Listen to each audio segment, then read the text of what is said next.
De volta com o Educador em Entrevista, converso agora com o professor Garcia. Gratidão pela participação conosco. Boa tarde. Ok, eu que agradeço esse espaço democrático, né, a TV Educadora, né. Garcia, falando um pouquinho aí, né, você continua com as suas publicações, né, com os livros, em especial a gente tem uns aqui da sua área que é a matemática, não é? Mas eu queria relembrar um pouquinho, né, como é que surgiu aí o teu interesse em publicação, como é que começou esse processo? Na verdade, eu aposentei da ETEC, né, está fazendo 1 ano, mas o fato da gente estar lá, uma das formas, inclusive, da gente ter a evolução funcional, era você publicar livro com ISBN, né? Uhum. Então, a motivação surgiu por aí, né? Quer dizer, isso ajudava, por exemplo, na classificação, para a gente pegar aula, melhorava também a questão salarial, né?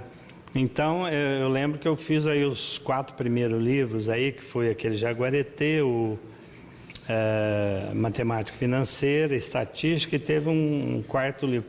Na verdade, eu já publiquei inicialmente uns 4 livros que eu já tinha, na verdade, um rascunho, né?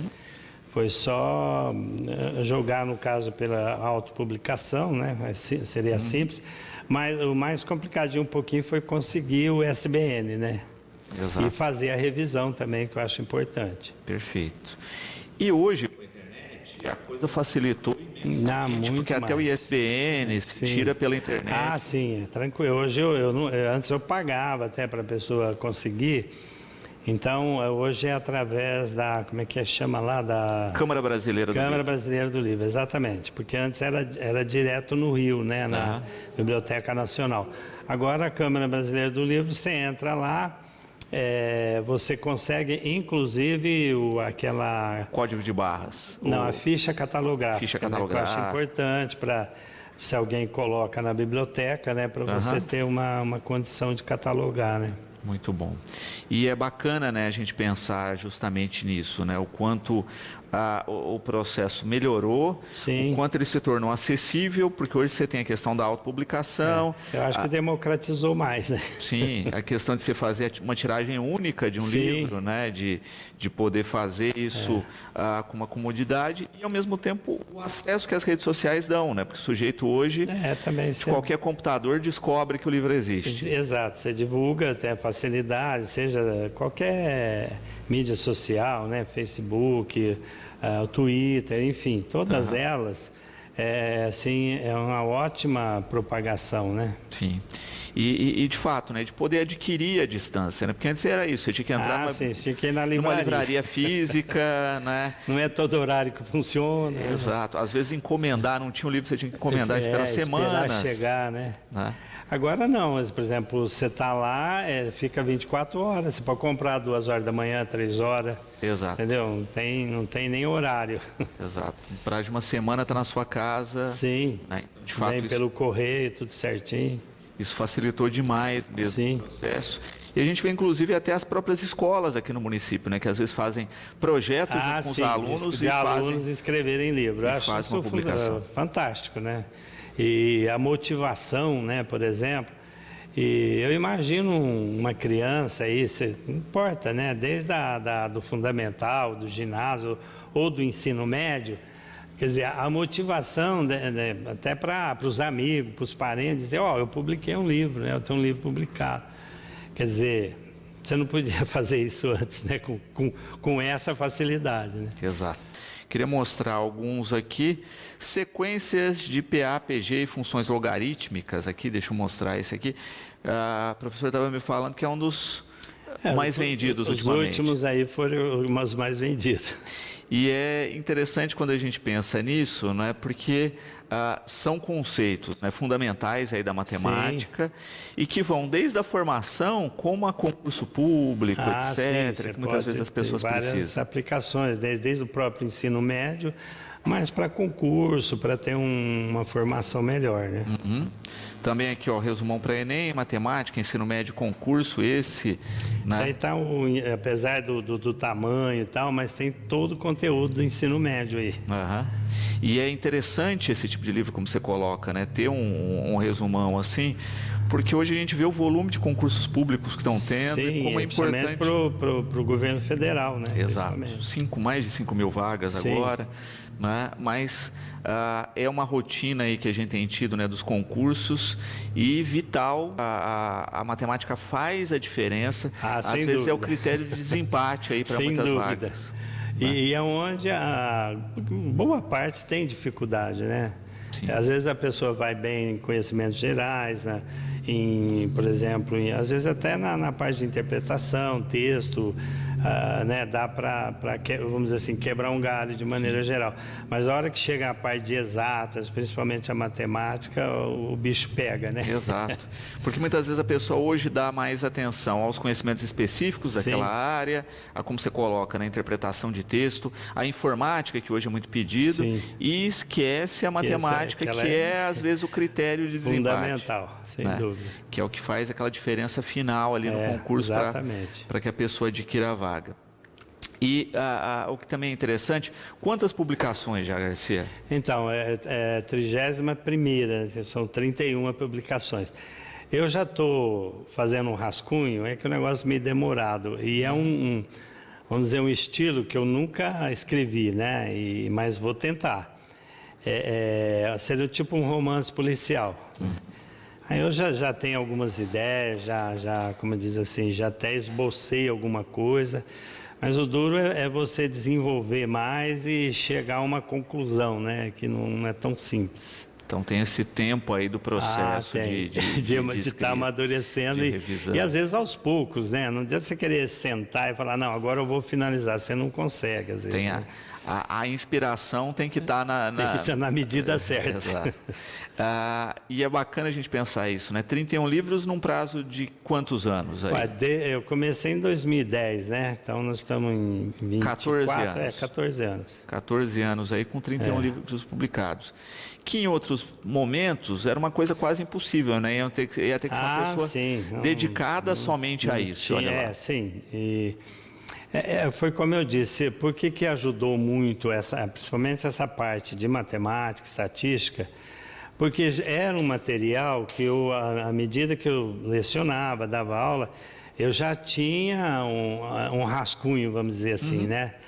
Foi só juntar né, conseguir revisão, o SBN, a ficha e publicar, né? Então, por exemplo, vamos dizer, meio caminho já estava andado, né? Exato. Saindo da matemática, né, das outras publicações, quantos livros que fogem aí da matemática até agora, desses 31? Acho que eu preciso parar para contar, mas umas 8 ou 9, viu, fora da matemática. Então, matemática seria mais ou menos aí uns 31, não, mas umas 13 mais ou menos de matemática e umas 7, 8 de tudo, né? Porque lá tem até um livro infantil também, tem livros de ficção, né? Tem a Cidade dos Coronéis, né? Que é vamos dizer, uma ficção histórica também, né? Que eu acho que é interessante. Então, tem um pouquinho de cada coisa. Muito bom. Também, quando a gente fala das publicações online, a gente tem várias plataformas aí para isso. Tem, além da que é mais conhecida, né, o AGBook e o Clube de Autores, que na verdade é o mesmo grupo. Mas tem o iClap também, que eu descobri depois. Então, eu tenho todos os livros publicados lá. E o iClap tem uma coisa interessante, que praticamente você publicando lá, se o livro estiver bem ok e tal, automaticamente vai para a Amazon. Então, muitos dos livros meus que estão lá na Amazon foi por causa do iClap. Perfeito. E também o bacana disso, né, quando a gente pensa nessas plataformas, é justamente essa visibilidade. Sim, né, que vai distribuir. Então, tem um dado que eu não sei se na última vez a gente comentou. O Clube de Autores, eles têm um site próprio, meus livros estão lá em Portugal. Então, todos os 31 livros que estão aqui, estão lá também em Portugal. E eles têm também umas lojas parceiras, que tem na Alemanha, tem na França, tem nos Estados Unidos, enfim. Está espalhado para o mundo mesmo. Faz uma diferença aí grande sem dúvida, na visibilidade porque do trabalho. Às vezes você pode falar, Tá certo que no caso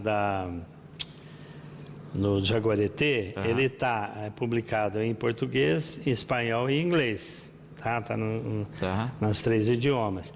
Mas os outros tá tudo só em português. Então, mas o que a gente sabe é o seguinte, a gente tem brasileiro o mundo inteiro. Sim, não tem dúvida, não tem dúvida. A Natália parabenizando Garcia, né, pelo trabalho e pelas ações, né, e colocando também, né, a questão hoje de como isso também é uma ferramenta importante na formação de um outro profissional, que é o professor. Sem dúvida. Que, infelizmente, em algumas áreas a gente está com uma carência tremenda de profissionais. Exatamente. Eu agradeço a Natália, eu creio que pelo nome, só se for uma outra, eu acho que foi ex-aluna, pelo jeito. E, então, parabéns a Natália também, obrigado aí pelo incentivo. E os alunos, por exemplo, quando a gente estava lá trabalhando, eu, assim, lógico, eu sempre divulgava para os alunos, às vezes até aqueles que a gente fez assim para fazer o lançamento, tal, sempre sobrava. Aliás, eu tenho alguns livros aí que de vez em quando eu distribuo ainda para amigos, pessoas conhecidas. Mas eu distribuía para os alunos, né, para incentivá-los a ler, para que se alguém quisesse comentar alguma coisa sobre os livros e incentivá-los a escrever, porque eu falei, gente, hoje é tão fácil, né? Exato, né? Acabar sendo de fato um estímulo, né? E como a Natália coloca, né? O estímulo profissional aí na formação dos professores, né? Também é um fator preponderante que a gente precisa, não é? Se atuou muito tempo junto também a POSP, né? Tem um trabalho sindical aí. Aliás, estou até hoje, né? Ainda sou conselheiro até hoje. E a gente percebe justamente isso, né? O quanto é essa luta, o quanto tem essa escassez em algumas áreas. É né? verdade. Então, eu ia te comentando da escola de tempo integral, e a gente falou de teatro, eu vejo assim, né? Infelizmente, o projeto é assim, o fato de você manter o aluno um tempo mais na escola é importante. Agora, é preciso que você tenha atividade diversificada. Você não pode enfiar o aluno dentro de sala de aula lá de manhã até 4 horas da tarde. Ninguém aguenta. Então, você teria que ter um espaço, por exemplo, para música, para dança, para o teatro. Exato. Porque aí você motiva o aluno, né?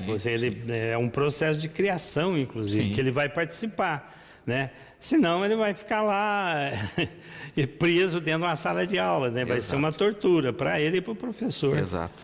E a gente vê isso, né? No padrão, no modelo americano, né? E que você tem a prática esportiva, você tem as artes, você tem o ginásio de esporte, você tem tudo lá. Você tem uma gama de atividades aí para que esse aluno fique por um período maior, né? Maior, né? A gente vê hoje uma dificuldade grande, porque antes você tinha de fato um acolhimento das famílias, porque a mãe muitas vezes não estava no mercado de trabalho, a avó não estava. Estava cuidando em casa. Hoje você não tem mais esse suporte. Já está, às vezes, os pai, mãe, até a família inteira, né? 8 horas por dia trabalhando. Exato. Né? Então, esse aluno precisa ter um período de 6 a 7 horas, pelo menos, na escola. Exato. Né? E é uma coisa que a gente discutia também, você tem vários projetos de contraturno, né? Como é o caso do guri, do balé, das danças e tal. Muita coisa para fazer, mas que não é feito.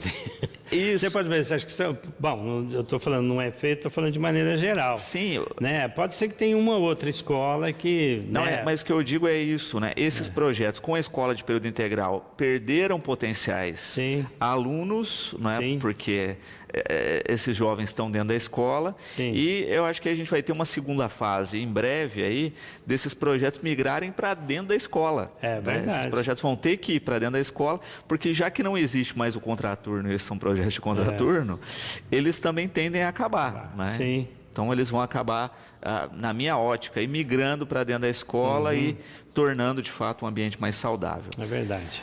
Garcia, para as pessoas, né, que têm interesse em conhecer seu trabalho, eu acho que o caminho mais fácil é dar um Google aí, Antônio Carlos Garcia. Livros de Antônio Carlos Garcia, vai aparecer lá em todas.